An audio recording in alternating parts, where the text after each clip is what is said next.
Mande o seu recado através do nosso WhatsApp 11 97418 1456.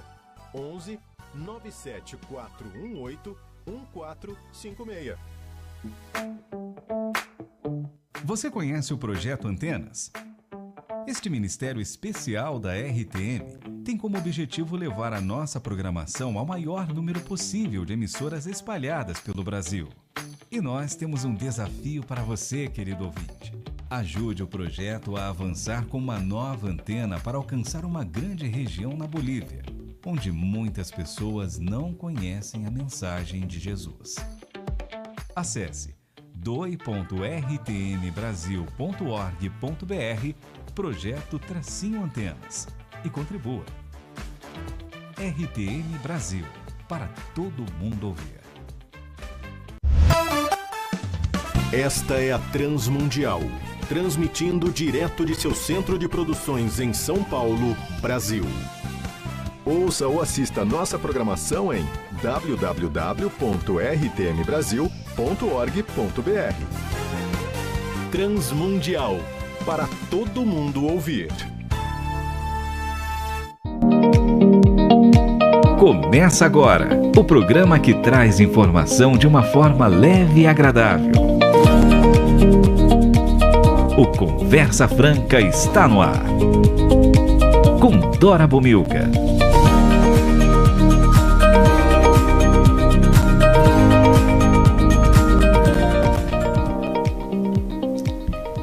Que bom estar com você toda semana. Hoje eu, Dora Bomilcar, recebo para um bate-papo, uma conversa, a minha grande amiga Lídice Meyer.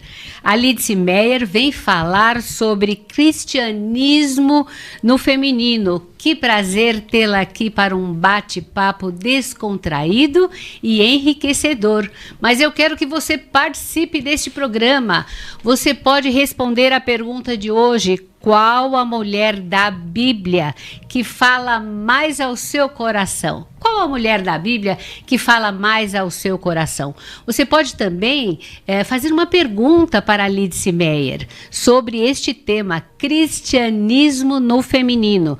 E você pode participar através do 974181456 ou também pelo YouTube, youtube.com/RTM Brasil.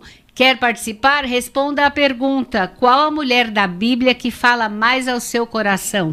Nós então aguardamos a sua participação. Lembrando que a Lídice, ela é antropóloga bíblica e historiadora das religiões e é também escritora, porque se você participar, você pode levar aí no nosso concurso este cultural, este livro da editora Mundo Cristão. Você quer ganhar? Então aguardamos a sua participação.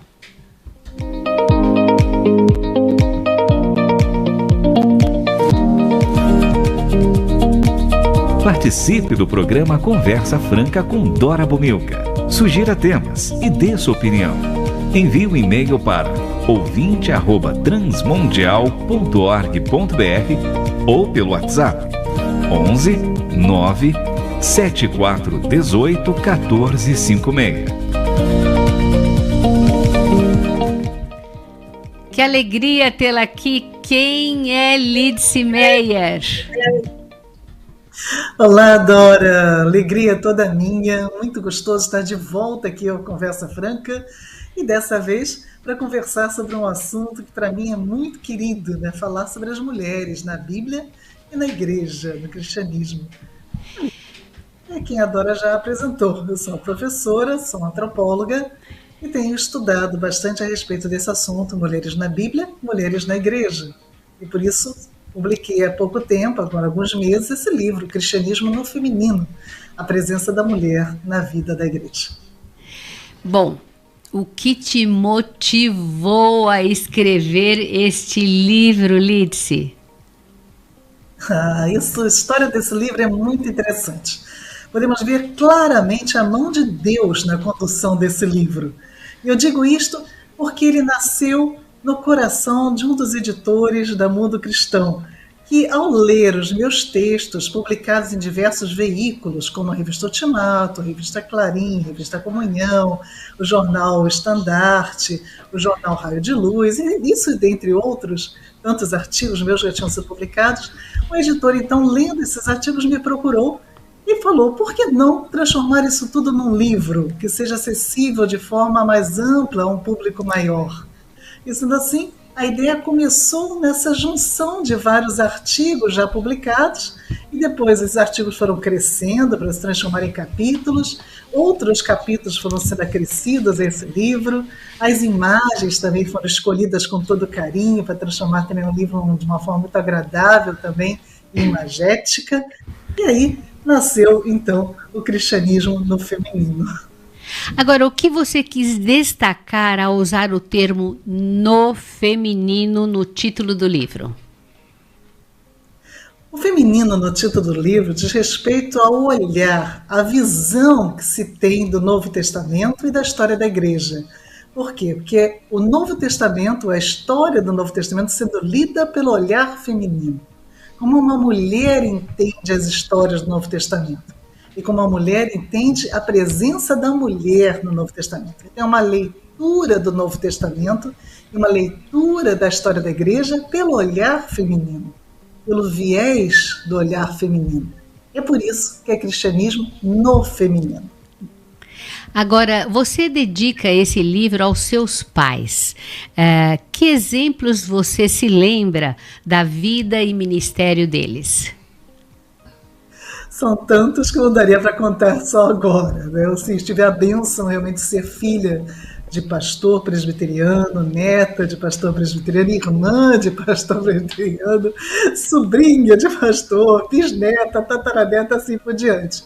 Poderia ter dedicado, então, a toda a minha família. Escolhi meus pais, por quê? Porque, no caso, o livro que trata justamente da presença da mulher na vida da igreja, eu vivenciei muito dessa presença da mulher na vida da igreja, e a presença, não só a presença, mas esse protagonismo da mulher através da vida de minha mãe, que foi muito presente em toda a minha vida e toda a igreja, né, nessa coisa de estar trabalhando na igreja o tempo todo, o amor dado pela igreja, toda a dedicação dada à igreja, e claro, ao seu esposo, meu pai, que mesmo sendo pastor da igreja, percebia claramente que o ministério era do casal. E o casal trabalhava conjuntamente na igreja, sem nenhuma distinção de hierarquia, muito pelo contrário, um auxiliando o outro. Então isso realmente me trouxe muitos ensinos sobre o papel da mulher na igreja, além dos dois serem professores, o que também me identifiquei muito com isso desde o início. Aprendi desde muito cedo a preparar aulas, ouvindo preparar aulas, meu pai e minha mãe, lembrando do mimeógrafo, o cuidado de preparar as coisinhas no mimeógrafo, as transparências, todas as apostilas. Então tudo isso acaba também despertando em mim muito dessa vontade de ensinar, vontade de ser professora também, e de poder ensinar um pouco também do meu aprendizado sobre os estudos da mulher na Bíblia e na igreja. Agora, houve algum momento específico, pessoal ou ministerial, que despertou esse olhar mais profundo sobre a presença da mulher na igreja? Bom, como eu já coloquei, a minha mãe sempre esteve envolvida nos trabalhos da igreja, e eu junto com ela. Minha mãe foi vice-presidente da Confederação Nacional de SAF, né, que é as Mulheres da Igreja Presbiteriana do Brasil. Minha mãe também foi secretária de comunicação, então responsável pela revista da Igreja Presbiteriana, a revista voltada para as mulheres, da SAF Revista. Nós juntas reestruturamos a revista. Então, essa parte toda de estudo das mulheres na Bíblia, na igreja, já era uma coisa que era natural da minha vida. Sempre trabalhava sobre isso, mas sobre um viés mais tradicional. O que mudou foi quando eu me formei em antropologia e passei a dar aulas de antropologia para o curso de teologia na Universidade de Mackenzie. E assim, ao preparar os meus cursos de antropologia bíblica, eu comecei então a utilizar todo esse meu olhar antropológico nos textos da Bíblia e perceber então coisas que antes eu não percebia. passei a ter uma nova leitura sobre o texto bíblico. E dentro dessa nova leitura sobre o texto bíblico, houve também uma nova leitura sobre a mulher nesse texto bíblico.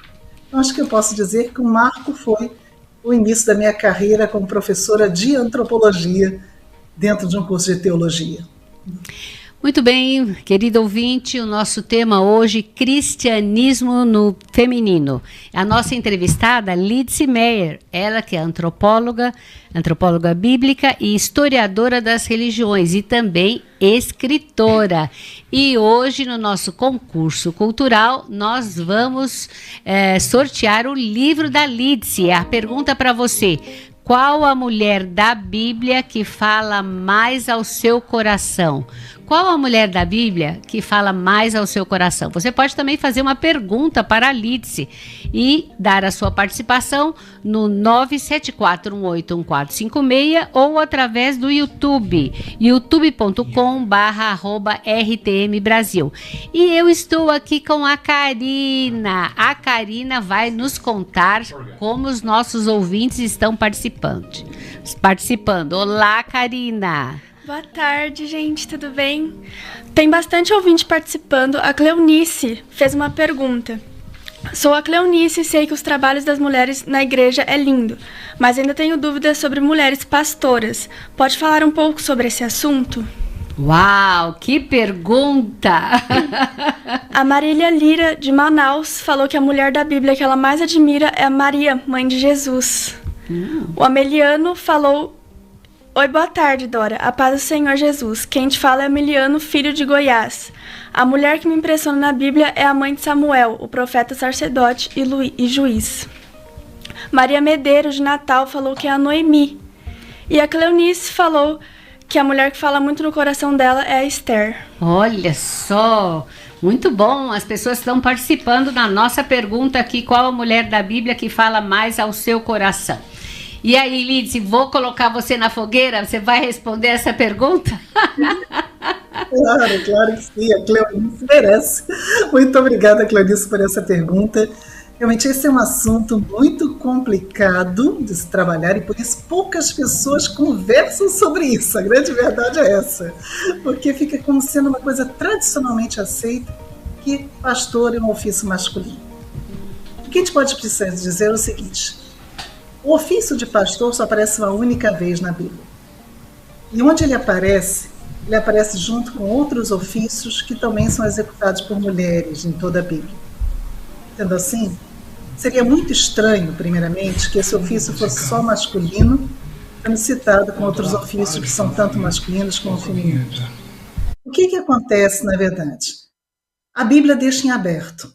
A Bíblia ela não estipula se o pastorado deve ser masculino ou feminino. No início do cristianismo, todos os cargos eram colocados pelo Espírito Santo. E sendo assim, os dons do Espírito eram dados a mulheres e homens. Então é muito provável que no início tenha existido pastores dos dois gêneros. Com o passar do tempo, algumas igrejas foram se tornando com apenas uma liderança masculina. Até hoje, existem igrejas que têm liderança masculina e liderança feminina, no caso de pastorado. O que eu posso dizer, então, que a Bíblia deixa em aberto para que a cultura de cada igreja decida. Na verdade, é uma questão cultural e cada igreja tem a sua decisão a respeito sobre isso. A Bíblia não limita o pastorado apenas aos homens, mas ela deixa em aberto que a igreja decida se ela deseja ter pastores homens e mulheres, ou só pastores homens, ou até mesmo só pastoras. Nem isso é impossível. Muito bom, gostei demais da sua resposta. Vou ouvir esse programa umas 3 ou 4 vezes para poder responder com tanta segurança como você fez. Lídice, muito obrigada. Mas que público você deseja atingir com a sua obra? Fale também um pouquinho dos seus cursos. Essa obra foi idealizada para atingir o máximo de público possível, um público bem amplo, variado. O que a editora Mundo Cristão desejava ao propor este livro para ser escrito era que um conteúdo acadêmico, ou um conteúdo profundo, tanto de teologia quanto de história, estivesse disponível numa linguagem simplificada para que pessoas de qualquer nível acadêmico tivessem acesso a essa informação. E é por isso, por exemplo, que o livro não tem notas de rodapé. O livro não tem bibliografias, como alguns já me perguntaram por quê. Porque a editora assim o quis. A editora queria que fosse um livro que não tivesse uma cara, digamos assim, uma forma de apresentação que fosse tão acadêmica que acabasse assustando alguns leitores. Muito pelo contrário, é um livro, então, que tem que ser de leitura agradável, fácil, para que conquiste tanto leitores de uma cultura onde muito menos estudo, vamos chamar assim, uma formação mais simples, como aqueles também que têm uma formação bem mais elaborada, com doutorado, pós-doutoramento e tudo mais. É um livro para qualquer tipo de público, homens e mulheres, de qualquer escolaridade. E quanto aos cursos, realmente eu também tenho, além do livro, como eu tenho pesquisado muito a respeito desses assuntos, eu tenho fornecido, né, vários cursos online aqui de Portugal, podendo ser acessados então por pessoas de qualquer lugar do mundo, tem sido realmente tido alunos de vários lugares do mundo. Esses cursos são oferecidos inicialmente pela Universidade Lusófona, e assim recebe certificado da Universidade Lusófona, Universidade aqui de Portugal, um curso online. E após esse curso ser dado, então, ao vivo ou online, né, mas ao vivo, ele passa a ser oferecido pela plataforma Hotmart, no centro de cursos que eu acabei criando para que pudessem, então, esses cursos serem sempre oferecidos, estarem sempre disponíveis, já que pela universidade eles são dados uma única vez e pronto. Então, assim, eles podem ser assistidos de forma gravada, mas mesmo assim, eu estou sempre dando as informações, estou sempre acessível para qualquer pergunta, qualquer dificuldade que o aluno possa ter, tanto no curso ao vivo, quanto nos cursos gravados oferecidos pela Hotmart. Agora, qual foi o processo nas escolhas das mulheres destacadas dentre tantas que você aborda em seus cursos? Bom, este livro foi encomendado, como eu disse, no mundo cristão, para tratar sobre o Novo Testamento e a Igreja Primitiva. Então, as mulheres que aparecem nesse nesse livro, são mulheres limitadas, então, as mulheres do Novo Testamento, desde, então, Mateus capítulo 1 até Apocalipse 21, e você tem também ali as mulheres do início da igreja, então, do século I até o século IV, também aparecendo nos últimos capítulos. Então, o processo de escolha foi um processo histórico, podemos chamar desse jeito. Nos meus cursos, não. Meus cursos eu já trabalho desde o Antigo Testamento até o Novo Testamento e passando, então, a história da igreja em diante. Agora, qual a história das mulheres anônimas dos evangelhos que fala mais ao seu coração? Por quê? Agora é o seu coração, não dos nossos ouvintes. Okay.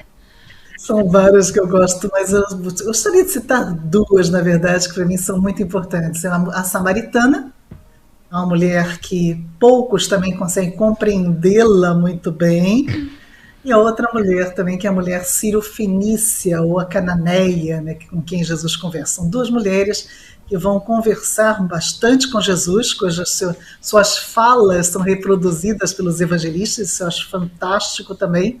Elas, apesar de serem anônimas, elas têm registrado os seus discursos, seus diálogos, e são mulheres muito resilientes, porque ambas tiveram que enfrentar muita coisa, enfrentar todo um preconceito social para se aproximar de Jesus e para desempenhar aquilo que elas vinham buscar. A samaritana se torna a primeira missionária e a mulher sírio-fenícia que consegue a cura da sua filha. As duas também são muito interessantes. Muito bem, hoje o tema do nosso programa Conversa Franca é Cristianismo no Feminino, que é o livro da Lídice. A nossa entrevistada é a escritora do livro, da Lídice Meyer. A Lídice Meyer é antropóloga bíblica e historiadora das religiões. Você quer ganhar o livro no nosso concurso cultural? Então faça uma pergunta para a Lídice, ou você pode responder a nossa pergunta: qual a mulher da Bíblia que fala mais ao seu coração? E nós vamos chamar novamente a Karina para ela contar aí sobre as participações de hoje. Temos bastantes participações, o Arthur, O Ronaldo falou, boa tarde, a paz do Senhor. A mulher que muito me impressiona na Bíblia é Abigail, esposa de Nabal. A Cris Souza também falou, a mulher que mais fala ao meu coração é a Débora, por ser juíza numa época em que a figura masculina predominava em todas as áreas da sociedade, sendo uma mulher de influência e cheia de Deus. Ricardo Machado também falou que a mulher, muita gente falando que é a mãe de Jesus, e ele também falou. O Williams falou também a Maria, mãe de Jesus, e a Vera falou, olá, o assunto está maravilhoso. Ai, são tantas mulheres da Bíblia que eu admiro, Maria, Ana, Débora, Ruth, Docas, Lídia, ela é muito admirada, muito difícil dizer qual. Muito bem, e aí, já que todo mundo está destacando Maria, a minha pergunta é sobre ela. Se Maria possui tanta influência, tanta importância na vida de Jesus, por que são tão raros os estudos sobre a sua vida nos grupos de mulheres e na igreja? Para começar, essa é uma grande tristeza realmente que nós temos na igreja protestante e evangélica, porque realmente é uma perda muito grande esse pouco interesse sobre a vida de Maria. Maria é importantíssima e muitas vezes esquecemos dela e só vamos lembrar dela na época do Natal, não lembramos dela como se fosse quase uma barriga de aluguel, né? Aquela que onde Deus colocou o bebezinho Jesus. Só que a Maria é muito mais importante do que isso. E por causa dessa rixa, essa briga, né, boba entre protestantes e católicos, parece que tudo aquilo que o católico valoriza, o protestante ou o evangélico tem que desvalorizar e vice-versa. Ora, é uma igreja só, é um Cristo só. E Cristo nasceu e foi criado por Maria. Maria foi a primeira professora de Jesus. Maria que ensinou os primeiros passos de Jesus dentro do judaísmo. Maria foi também a sua primeira discípula, aquela que primeiro ouviu a Jesus e guardou tudo em seu coração. Maria foi aquela que esteve com ele em todos os momentos, até nos momentos finais, na cruz. Maria é muito importante. Ela tem ensinamentos para pessoas de todas as idades, de todas as classes sociais, de todas as formas de vida. E esquecemos isso. Então é uma perda muito grande, uma pena muito grande por termos essa perda. Uma pena que temos que realmente voltar atrás, repensar e voltar a buscar Maria e entendê-la, estudar mais sobre a sua vida, não apenas no Natal, não apenas nos cultos de bebê, onde às vezes ela também é lembrada. Bom, eu tenho aqui uma pergunta: em que momentos da história a igreja ampliou ou restringiu as funções ministeriais femininas? Ok. Tudo começa na metade do primeiro século, por incrível que pareça.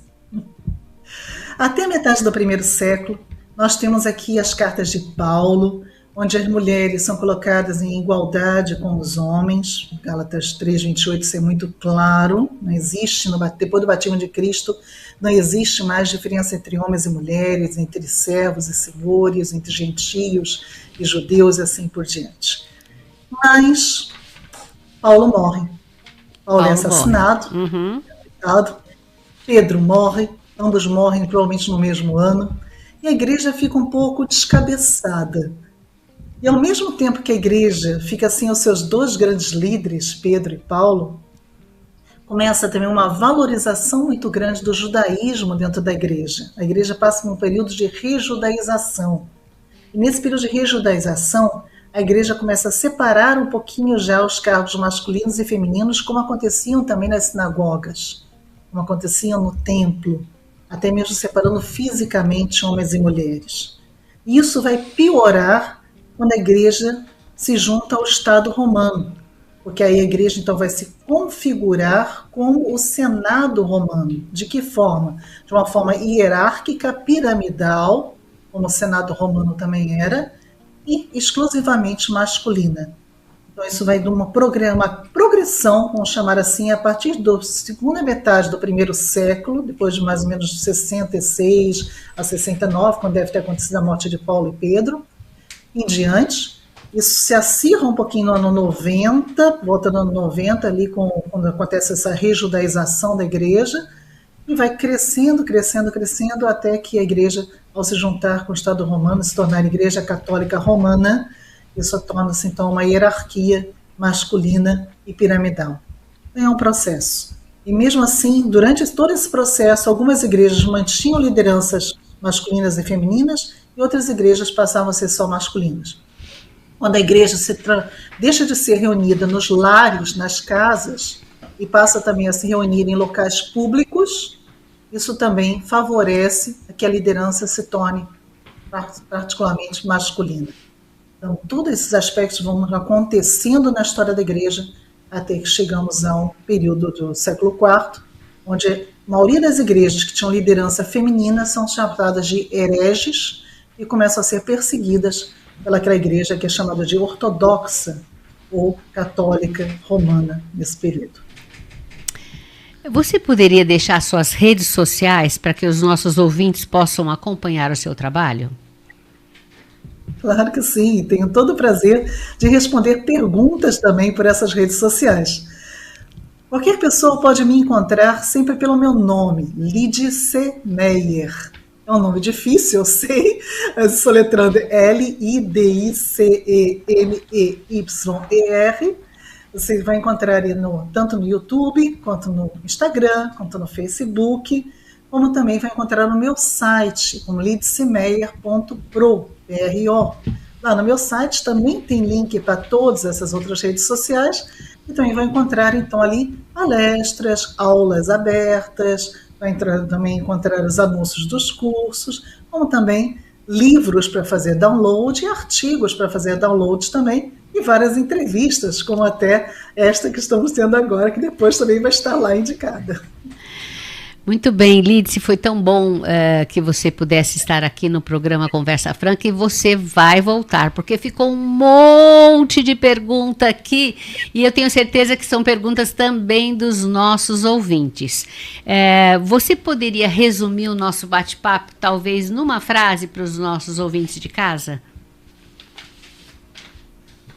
Resumir da seguinte forma: leia a Bíblia, mas com um olhar isento de qualquer preconceito, tirando todo o seu óculos cultural que possa ter sido colocado sobre você. E deixe que o Espírito Santo fale ao seu coração e mostre que Deus valoriza tanto mulheres quanto homens igualmente do seu reino. Uau! Muito bom. Que pena que o nosso bate-papo já acabou. Lidice, muito obrigada por participar do programa, foi muito bom recebê-la, mas você, ouvinte, não saia daí, porque depois do intervalo nós vamos revelar o vencedor do nosso concurso cultural, o livro da Lidice, Cristianismo no Feminino, autoria da nossa convidada, publicado pela editora Mundo Cristão.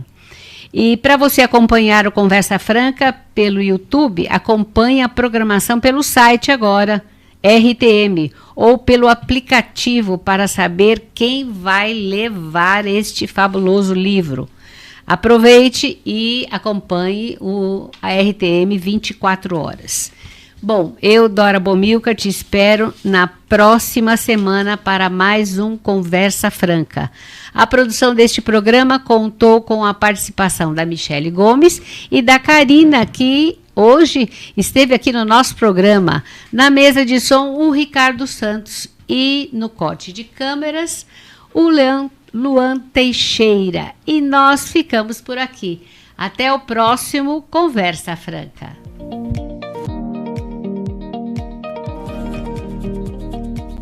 Participe do programa Conversa Franca com Dora Bomilcar. Sugira temas e dê sua opinião.